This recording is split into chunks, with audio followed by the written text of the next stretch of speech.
जय जय श्री राम, काशी विश्वनाथ की जय हो।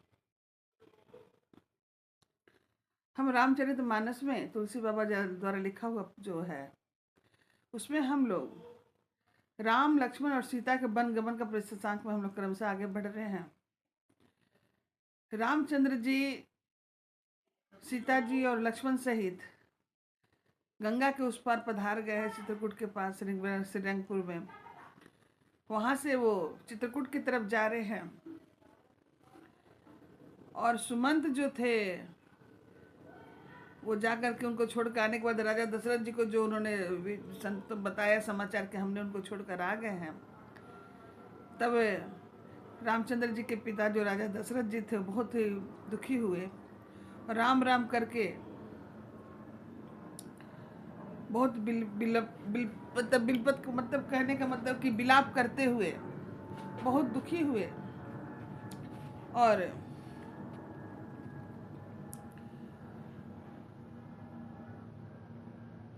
मृत्यु शैया पे पड़े हुए थे वो तो पुत्र के क्षोभ में। आने के बाद सुमन जी बताते हैं, रामचंद्र जी दशरथ राजा सुनते हैं उनके बारे में और बड़ा ही ये मार्मिक दृश्य है। बिलपत राव बिकल बहुभाति भय जुग सरिस सिराति नराति तापस अंध साप सुधी आई कौशल्या ही सब कथा सुनाई।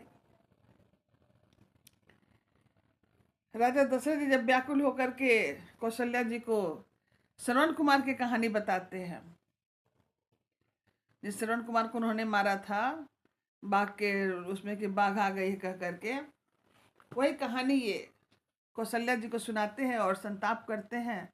और उसी समय जब ये सुमंत जी आके राम जी का वो देते हैं तो दुखी होते हैं। उसके बाद फिर वो अपना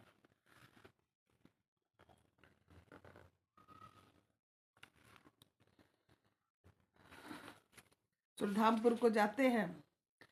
राम राम कही राम राम कही राम तनु परिहरि रघुबर बिरह राउ गयहूँ सुरधाम। राम राम कहकर फिर राम राम, फिर राम राम कर पिता कहकर राजा श्री राम के विरह में शरीर का त्याग करते हैं।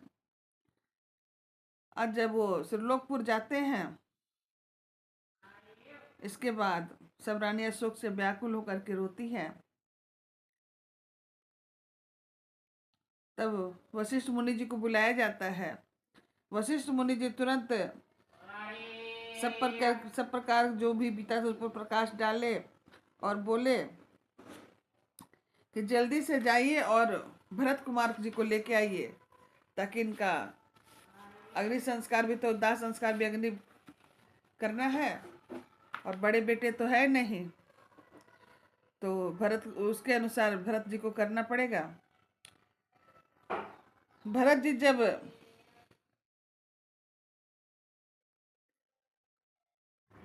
गए आज्ञा मान करके जाकर के राय उनको लाया गया भरत जी को। भरत जी आने के बाद बार बार दूत से पूछ रहे थे क्या हाल चाल है वहां का, सब ठीक ठाक तो है, भैया कैसे हैं, माँ लोग कैसी हैं, पिताजी कैसे हैं, सबके बारे में पूछ रहे हैं।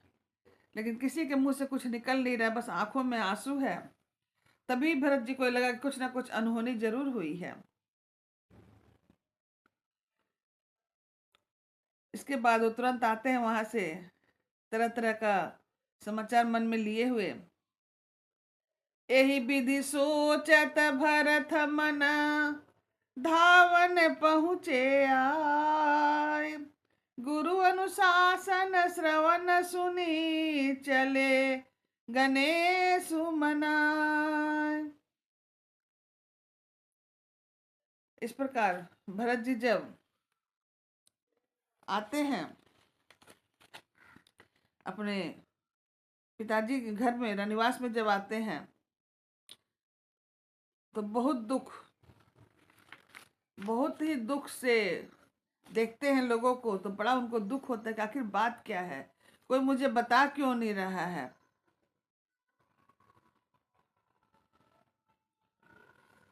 तब वो जब अपने माता पिता के पास आए, माता के पास आए,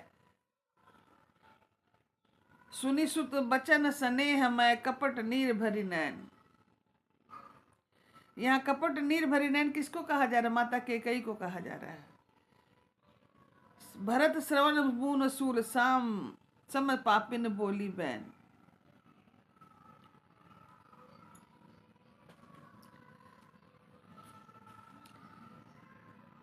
पुत्र के स्नेह में वचन सुनकर नेत्रों में कपट भरकर जल भरकर पापिन कैकेयी भरत के कानों में धीरे से कहा, मन को सूल समान चुभने वाली वचन से बोली, हे तात, मैंने सारी बातें बना ली है। बेचारी मंत्रा सहायक हुई, पर विधाता बीच में ही जरा सा काम बिगाड़ दिया। यह बात राजा को देवलोक सिधार गए। अब कैकेयी अपना कहानी सुना रही है भरत जी को उनके पिता के बारे में।